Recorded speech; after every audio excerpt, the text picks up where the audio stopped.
اور ان کی بیوی نے اس کلینک میں بچے کو جنم دیا تھا جہاں نمیشا کام کرتی تھی۔ جنوری 2015 میں جب نمیشا اپنی بیٹی کے بیپٹزم کے لیے انڈیا آئی تو مہدی بھی ان کے ساتھ چھٹی منانے کے لیے انڈیا آئے۔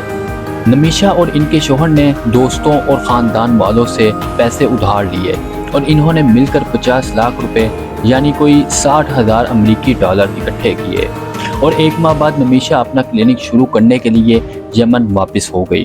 انہوں نے کاغذی کارروائی شروع کر دی تاکہ ان کے شوہر اور بیٹی یمن میں ان کے ساتھ رہ سکیں، لیکن مارچ میں وہاں خانہ جنگی شروع ہو گئی اور وہ سفر نہ کر سکے۔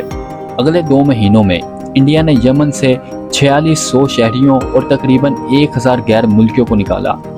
نمیشا ان چند سو افراد میں شامل تھی جنہوں نے یمن نہیں چھوڑا۔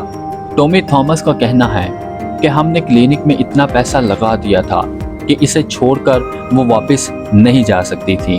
انہوں نے اپنے فون پر مجھے 14 بستروں والے کلینک کی تصویریں دکھائیں۔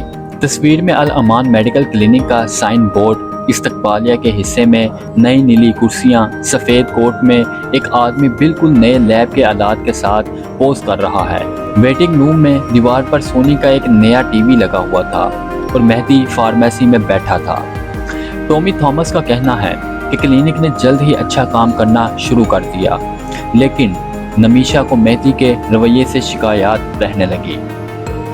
دلی ہائی کورٹ میں دائر پٹیشن کے مطابق مہدی نے نمیشا کی شادی کی تصویریں اس وقت چرائیں جب وہ ان کے ساتھ ان کے گھر کوچی گئے تھے اور بعد میں ان میں ایڈیٹنگ کر کے یہ دعویٰ کیا کہ اس کی نمیشا سے شادی ہوئی ہے۔ پٹیشن میں کہا گیا کہ مہدی نے انہیں جسمانی تشدد کا نشانہ بنایا اور کلینک سے تمام آمدنی بھی ہتھیانا شروع کی۔ ان کے تعلقات اس وقت بگڑ گئے جب نمیشا نے ان سے فنڈز کے غبن کے بارے میں سوال کیا۔ کئی بار مہدی نے انہیں جان سے مارنے کی دھمکی دی اور انہیں روکنے کے لیے ان کا پاسپورٹ ضبط کر لیا۔ جب نمیشا نے پولیس سے شکایت کی تو ان کے خلاف کوئی کارروائی کرنے کی بجائے پولیس نے انہیں 6 دن کے لیے قید کر لیا۔ تھامس کو اس قتل کے بارے میں پہلی بار سن 2017 میں ٹی وی نیوز چینلز کے ذریعے معلوم ہوا۔ وہ کہتے ہیں کہ ٹی وی پر شاید سرخی کچھ اس طرح تھی: ملیالی یعنی کیرالا نرس نمیشا کو یمن میں شوہر کے قتل، اس کی لاش کے ٹکڑے کرنے کے الزام میں گرفتار کیا گیا۔ نمیشا کو مہدی کی کٹی ہوئی لاش کے پانی کے ٹینک سے ملنے کے 1 ماہ سے زیادہ عرصے کے بعد سعودی عرب کے ساتھ یمن کی سرحد کے قریب سے گرفتار کیا گیا تھا۔ وہ اپنی شادی کا البم دکھاتے ہوئے کہتے ہیں کہ وہ آدمی نمیشا کا شوہر کیسے ہو سکتا ہے جب اس نے مجھ سے شادی کی تھی۔ تھامس کا کہنا ہے کہ گرفتاری کے چند دن بعد جب نمیشا نے انہیں جیل سے فون کیا تو وہ دونوں رو پڑے۔ اس نے کہا کہ اس نے یہ سب کچھ میرے اور ہمارے بچے کے لیے کیا۔ وہ آسان راستہ اختیار کر سکتی تھی اور مہدی کے ساتھ رہ سکتی تھی، لیکن وہ ایسا نہیں کرنا چاہتی تھی۔ اس کے بعد اس کے لیے میری محبت اور پیار مزید بڑھ گیا۔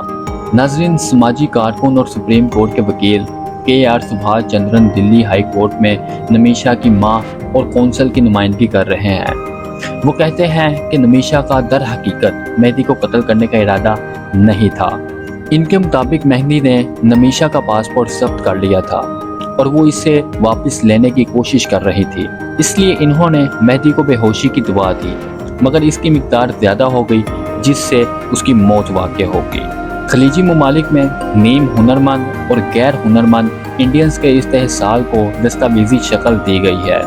کارکنوں کا کہنا ہے کہ خطے کے بہت سے ممالک کفالہ پر عمل کرتے ہیں اور اس کے تحت عاجل کارکن کا پاسپورٹ اور دستاویزات اپنے پاس رکھتا ہے۔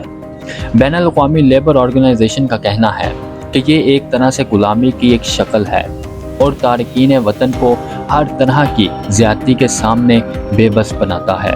سبھاش چندرن کا کہنا ہے کہ کفالہ کی زیادہ تر متاثرین انڈین خواتین ہیں جو غربت سے بچنے کے لیے گھریلو ملازمین کے طور پر کام کرنے کے لیے مشرق وسطیٰ جاتی ہیں۔